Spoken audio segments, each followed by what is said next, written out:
Hey, today on Yak About Today, let's talk about 1946, climate change, and what am I supposed to be doing anyway? Hey everybody, what's up? I'm Stephanie Raffelock. And I'm David Yakir. Like you just remembered. I can't wait till you ask that question, what are you supposed to be doing? You're listening to Yak About Today, the ongoing, never-ending conversation between two best friends, sharing insights, perspectives, and plenty of opinion. So get comfy, turn up the volume, and listen to what we yak about today. Hey, Steph, I owe you an apology, don't I? For that opening. Sorry, I had forgotten my name. I was so... It was just a little zone out moment. I was just listening to you, going, oh, she sounds so good. And I forgot to come in there. Maybe I'll actually take the time to sort of squeeze it together so it doesn't have 10 minutes in between. So, anyway, how was your week? My week was pretty good. The news kind of got close to me this week with the fires going on in California and Oregon. You know, I moved to Austin from Ashland, Oregon. Right. And so I was in touch with a lot of friends last week who are really suffering up there. There have been entire towns that have been wiped out, little towns that, run all along the Rogue Valley there and then on up into the Willamette Valley. And it was distressing. I think Gavin Newsom, the governor of California, said it best when he said, these aren't just wildfires. This isn't just wildfire season. These are climate fires. And that really struck me because what I know about the Pacific Northwest is that forest was never designed as an ecosystem for temperatures of 107 degrees weeks at a time. Right. Never designed for that. And there's been a lot of talk about, well, we've got to better maintain the forests, and certainly that's correct, but it doesn't mean sweeping the forests. It means things like controlled burns, which also present a danger because there have been some controlled burns in this country that have gotten out of control and created larger forest fires. But we do need to pay more attention to maintaining our forests' health. More than that, the secondary buried headline is climate change isn't up the block anymore. It's not something that's going to happen. We are in it. And we're going to see more incidences like these that produce a kind of climate refugee. These aren't refugees coming across the border. These are refugees within our borders. That's right. Because when you've got a fire of that magnitude like you did in Oregon, it burns out the infrastructure. People can't go back to their land that burned down and put up a trailer because there's no water, there's no electricity. And it's going to take a long time to get those things back up and running. So climate change is forefront in my mind today, and especially because I don't feel it's taken seriously by this administration. And I have a commitment that one of my voting criteria, anybody that gets my vote, has got to be somebody that believes in the science of climate change and is willing to take direction as to how we can mitigate the effects of climate change and start healing our planet. Because it's not going to come down to us and our planet. It's going to come down to us. And if we don't get this right, I think we can kiss humanity goodbye. The planet, with, some billions of years of experience, will heal itself eventually. As long as man gets out of the way. We're the culprits. Yeah, I'm sorry, I missed what you said. I said as long as man gets out of the way. As long as we get out of the way, exactly. So, you've got to marry that with the hurricanes that are hitting us with greater force.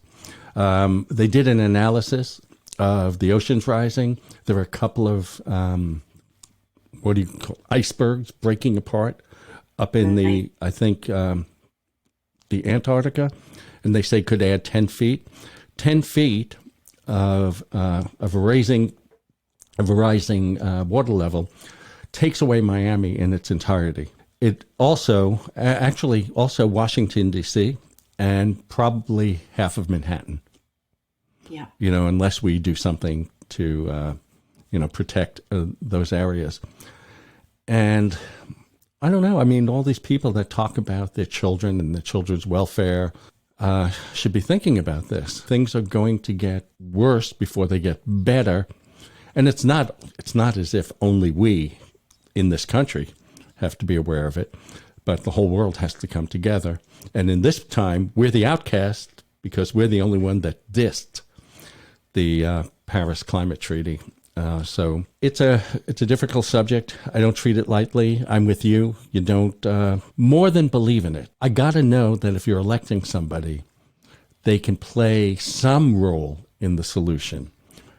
Right. Whether it's legislation. I'm not actually sure what you can do beyond that. But if you had a country dedicated to reducing fossil fuels and other things that cause the atmosphere, the CO2s to rise in the atmosphere. I can't imagine people not understanding, by the way, that rolling back all these environmental protections. I mean, all these kids have asthma. I know, I'm an asthmatic. I don't know what the numbers are, a quarter of the population of young people can't breathe right because of what's in our air. You would think that everybody would at least sort of have an opinion about that. So I'm with you. I mean, the fact that we're currently experiencing it, when you turn on the television, it's probably the only thing that even has a slight chance of knocking off the T off the airwaves, being a story now. So, but I'm glad it is. I think more people have to be aware of it. And it isn't a doomsday scenario either. I mean, there are things that we can do, and there are corrections that we can make that will make a difference in getting the temperatures to cool down, but it's not going to happen by itself. No. And it's not going to happen because, here in Texas, we have Senator Ted Cruz, who thinks that when it snows, that's the argument that there is no climate change because look, it's snowing. And so he still, after all this time, doesn't know the difference between climate change and weather. So that would be the first thing I would hope for is a more educated legislative body that knew the difference between climate change and weather. I was thinking of, I think Trump sat down with a bunch of scientists. I think it was in California. Yes, it was. And the conversation was, I just remember one thing that came out of his mouth. He goes, "Mark my word, it's going to get colder." Right. He goes, and the other thing he said is, I don't think science knows. Right. And that is his mantra. That's right. I don't think science know. I know because my ego is so big that I'm not going to let anybody else know. I know everything. He does think that, doesn't he? That is the sign of a cult leader and not a governmental leader. And that's why we're so lacking leadership in this country right now. It did remind me, it's funny, it reminded me of, I can't remember what year it was in the 80s or 90s. Somebody passed a remark about Donald Trump, because he was always in our local newspapers and the tabloids on page 6. He was always doing something to attract attention, much like he does now. And I remember them saying, it's not that he's not smart. He's got a street smartness to him, with this narcissistic bent all about him. The fact is he has no information about anything because he doesn't read. Right. And when you have no information, I gather the only way you can think is that you know everything because you're not put in front of any other thinking. Right. So I think about that often because I think he's not a good guy. He's just not a good guy. But his total lack of information about anything, any question that's asked about him, he doesn't know what he's talking about. You and I both agree. If it was policies, we would be having a discussion about policy. Mm-hmm. But there is no policy in this administration. No. There's a tax cut for the rich and a couple of Supreme Court justices that the very religious are willing to forgive everything about him just to get those justices. And there's no guarantee. There's no guarantee those justices are going to be what they expect them to be. So did we get too political in this conversation? Nah. I think it's just the beginning. It may be just the beginning. I'm sort of, I'm like a lot of people, I'm suffering from Trump exhaustion. Right. And so I find that I'm just speaking my mind these days. Mm-hmm. And I don't mean it to be against anybody. I love my neighbors, whether they vote for Donald Trump or not. And I know that people have their reasons. I understand all of that. But right now, I'm going to stand in the light of my truth, and I'm going to speak it. I think I agree. I was thinking back in one of our conversations. I thought back to the original Yak About Tech and Yak About Today before I was lucky enough to join with you. And I realized I don't think the radio audience had a clue about my politics. I think I stayed away from politics, and I was also aware of how I positioned things for the most part. It wasn't really until the end that talking about things that I thought were important that would have given it away, what my politics were. But now I just know if the right wing listens to our show, I'm a communist socialist who's pro-riots, pro-destruction. I don't think so. I don't have that kind, communists lock up people. We've gotten so into labeling, that we don't see each other clearly. Yeah. People are just all put in a little box. All Democrats are bad and corrupt and, don't want a cure for coronavirus. That's something that I heard the Republicans say this weekend. And then by the same token, Democrats will say, well, all Republicans are just interested in tax cuts. And that's not true either. But we've got to find a way back to each other when we used to have conversations with each other and actually listen to each other. About and policy. It was not so much about the politics and the power, but it was about the people. That's right. Because that's what this country is about. It's about the people. I couldn't agree more. And it's interesting when you're forced. Actually, no. I was going to say now there is a situation where you're either talking to your own side or you're not talking.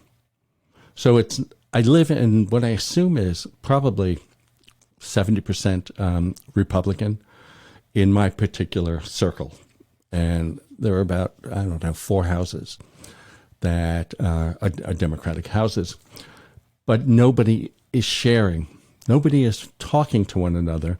There is a total avoidance. And sometimes you sense it because everything you do talk about has a possibility of leading into politics. Right, even politics is the most divisive subject right now. That's right. That's right. And I think that my neighbors are like that too. It's like my neighbors really don't want to be divided. Right. I live in a little neighborhood where we all have each other's back. Yeah, I feel that way here. So, and it doesn't matter, if it's a Republican. No Republican is going to say, well, I don't know if I have her back. She's a Democrat. Right. And I think that people are struggling to hold some semblance of that together. And these are hard times to do that. Yeah, I also have to compliment my neighborhood. There are a bunch of extraordinary people here. And even those that I know don't have my politics. Some of them would be the first people I would go to in case of an emergency. And we all try to do the best with our relationships. I just think, the sticker I had on the back of my car for the longest time before Joe Biden got picked as the candidate said, any functioning adult. Any functioning adult 2020. Yeah. And for me, that was actually my bipartisan way of speaking. You see, it was getting that one man out of the White House. You can give me one of our senators who I vehemently disagree with, but that would be about policy. Right. Right. And we've all lived with that as adults, haven't we? We've had a president that didn't share our politics, but it was about policy. It wasn't about that we wanted different things. I mean, I think basically people want the same thing. We want safety. We want prosperity. We want a good life for our kids.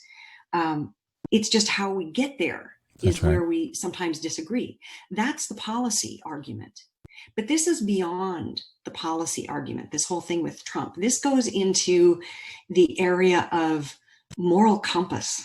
Yeah. This goes into an area of how much we empath with other people, how empathic we can be, how compassionate we can be with other people. I don't like hearing a president say that all Democrats are bad and they all just, want to take your guns and whatever. I want a president that says, I'm your president too. And that's what's been missing from this office. And that, I don't think that can be denied by either side. This is not my president, not because I'm making a declaration of that. This is not my president because he's basically said, I'm the Republican president. Not I'm the president of all the people of this great country. I do worry. His best friends seem to be saying that he should round up all his enemies if he gets elected. So that's disconcerting. And, well, let's just say he's disconcerting. And all my Republican friends, pick anybody else and I'll help you. I promise, anybody else. I mean, it feels ominous. Yeah. That's a word I heard this morning when I was listening to Morning Joe. It feels ominous what's happening in our country right now. Some of the things that the president says, some of the things that his attorney general says. That's right. I fear for our democracy. This is not what I learned in civics class when I was growing up. And I think that there is a great price that we've paid for getting rid of civics. That's right. In the system. Well, speaking of Trump and speaking about us, so we have a year. And what's so great about this year is we didn't exist.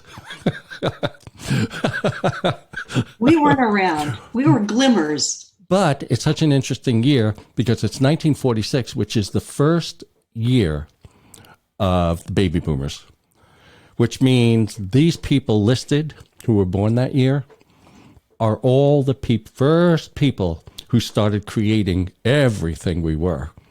What we're about. You made a list, didn't you? I did make a list. And you know who's on that list. But I'll go through it, right? Okay. And I'll try to build up to the big one. Okay. So you got Susan Sarandon. Love her as an actress. Candice Bergen. Love her. Jimmy Buffett. I love him. I love his music. George W. Bush, perfect example. Didn't agree with his policy, but that was it. Cher, Tyne Daly, great underrated actress, by the way. I love Donovan. Donovan. Barry Gibb, interesting. He was the oldest of all the Gibbs and the only one still around with us. Sally Field, who still looks like she's, 30? Freddie Mercury, Queen is on an extraordinary rebound now with Adam Lambert. They're some of the biggest sold-out shows. Dolly Parton, Steven Spielberg, Sylvester Stallone, and the last two are Ted Bundy and Donald Trump. Okay? Well, not too bad. So, again, we'll talk about our experiences. Oh, did anything happen that year? Oh, I know what I want to talk about. So I was looking at the cost of a new house, which, as you know, I've become obsessed with every year, what a house costs. So a house cost $5,600, and the average wage was $2,500, which means the wage was about half of what a house cost. Today, that's pretty much the same. If you make $100,000 a year, chances are you can buy a $200,000 house. So things haven't really changed. They've just everything. Escalated. That's right. They just add zeros to it, and otherwise it's the same. Didn't we talk about this? Oh, yes. That bikini. I'm sorry. I'm going to tell you. The bikini that somebody wanted you to wear to advertise her bikinis. Yes. Somebody sent me an email saying they represented, I'm just going to say the X, Y, and Z brand. And would I like to be an ambassador for that brand? And so I went to their website and I looked and I thought, oh, maybe they have swim dresses because that's what I wear. I wear like a swim dress. It's very modest. And there were teeny bikinis on that website. And I just didn't have the heart to write back to the woman and say, sweetheart, I'm almost 70 years old. Come on. Well, if anybody could pull it off, I think you can.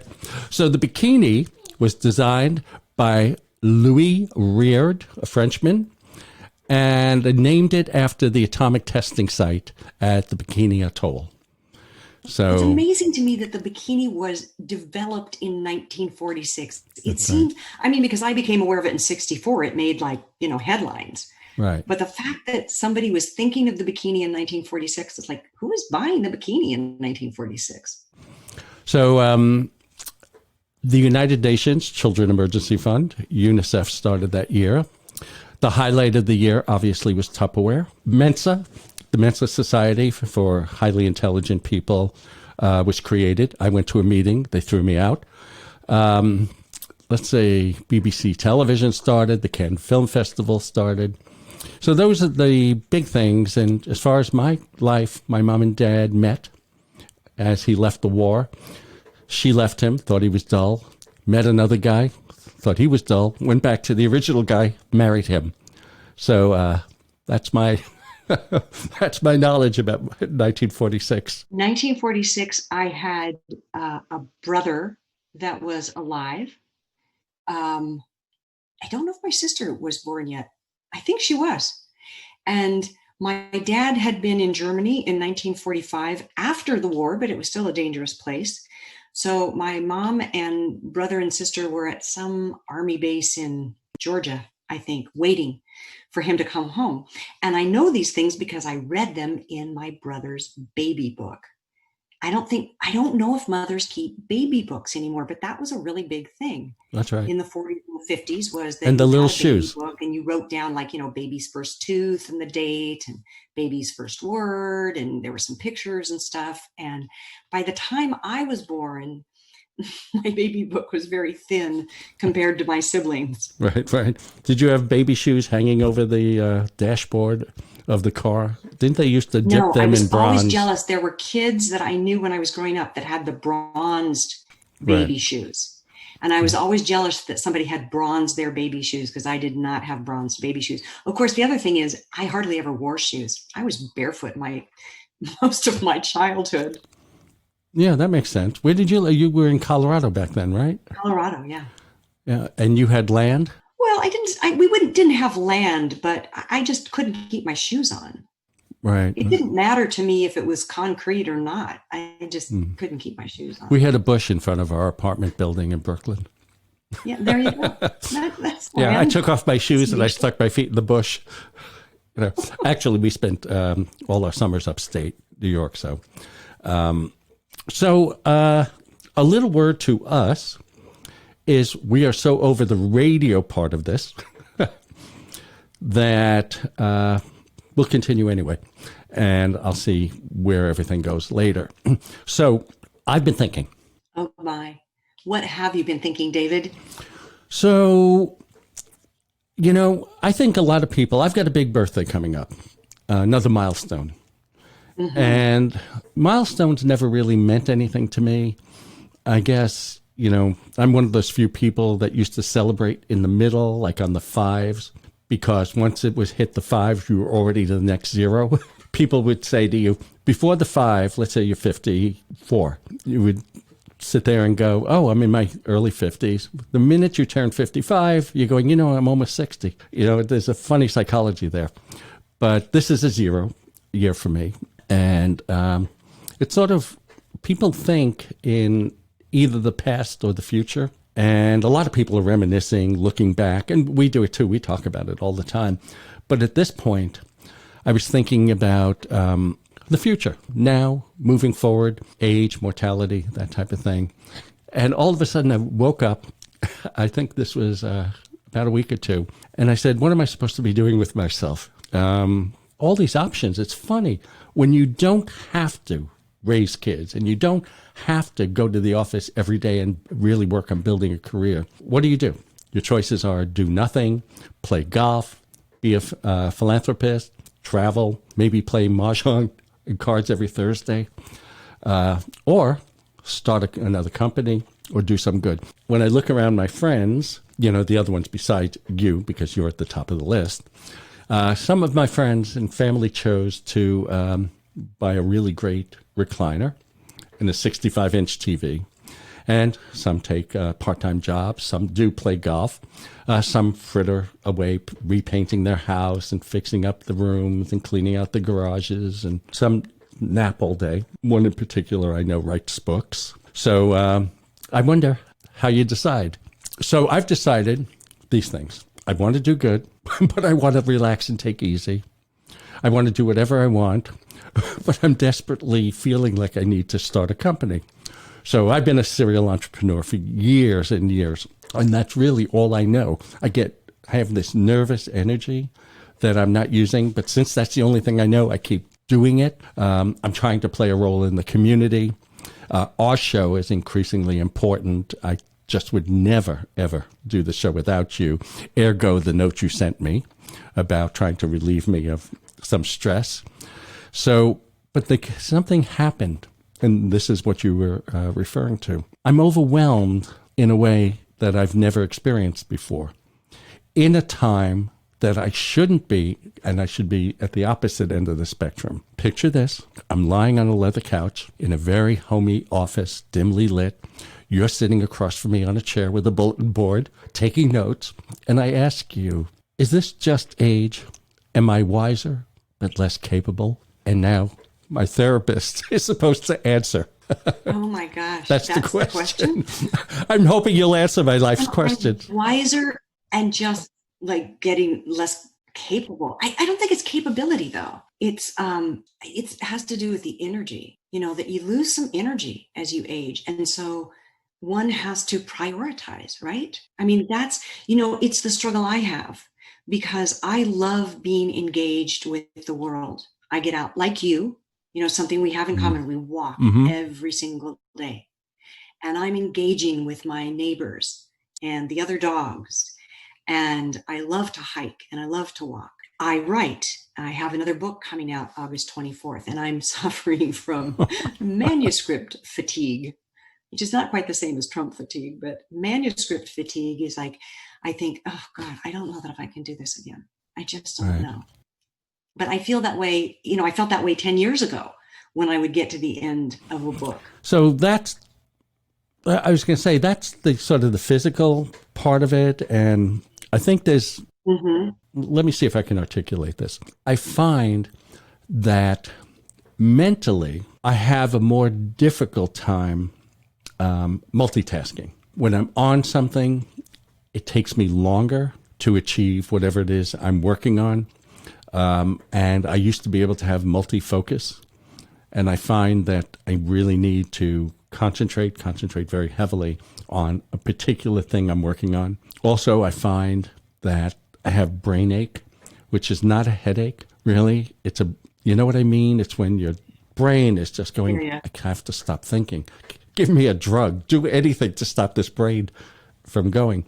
I think there are a lot of... I think it all leads up to a general conversation we've been having, or I've been forcing us to have, about age. There's wisdom and identifying the rest, the mental, physical capabilities that you have. Well, can I unpack that whole mental piece that you just gave? Because I have a totally different hit on it. I have never believed that anybody truly multitasked without doing several jobs poorly at the same time. That multitasking was one of those like hashtag trending now words that came into the lexicon, 15 years ago, 20 years ago. And we all thought that's the way it's supposed to be. I multitask. Everybody multitasks. No one multitasks well. And the sign of your wisdom and maturity is the fact that you can be so focused that you have to pull back from your work and go, okay, my brain hurts now. I'm going to have to do something to kind of downshift, whether that's go for a walk or whatnot. But I don't believe in the multitask thing. And I do think it's a sign of your maturity, your wisdom, that you can be so focused, intently focused on something that's good. And it's you haven't given up multitasking. Something in you has rejected that. That's the old way. It's a Right. kid's way. It's a kid's myth. Right. I don't believe anyone multitasks. Although I well. have to tell you that I used to be able to open the refrigerator, get the cream out while I'm pouring the coffee. And that no longer dangerous. works at all. Yeah. So let's do you've got a good thing to say? I do have something good, and it's really off the beaten path this week because I wrote a poem. Fabulous. I wrote a poem about tell me something good. Because I was just having trouble getting to the good stuff. I feel a little bit on a roller coaster ride right now. You can't keep up with the news cycle. There's so much stuff that happens in a 24-hour period. It's hard to know what's true, what's not true, what's important, what's not important. There's just so much going on. So this is what I wrote. This is my something good. I pray to dream beyond the unforgiving trundles of a deep and consuming grief. A duality of worlds collide. In one, life delivered by Amazon. In the other, cars wait in line at food banks. Hope is the small kindled flame of decency. How we see each other. Now we all know this truth. And still we fight. This home and this bounty is for all of us. A genocide of spirit results when we think otherwise. A genocide of our humanity follows close behind. I've never been so afraid and so resolved to find a way to be more welcoming, to be kinder, to be willing to sacrifice for the greater good. Surely the nobility of sacrifice has not been lost on us yet. So that's my something good. A way to say, like, let's take care of each other. Let's nurture the goodness in ourselves, and let's nurture the goodness in each other. That's a beautiful way to end the show. You see all the books behind me? Of course, the audience can't see it, but you can see it. Well, now you're my favorite author that's going to go on that shelf. So I think that's it. And say goodbye, Steph. Goodbye, Steph. Bye, David. See you next week. See you next time.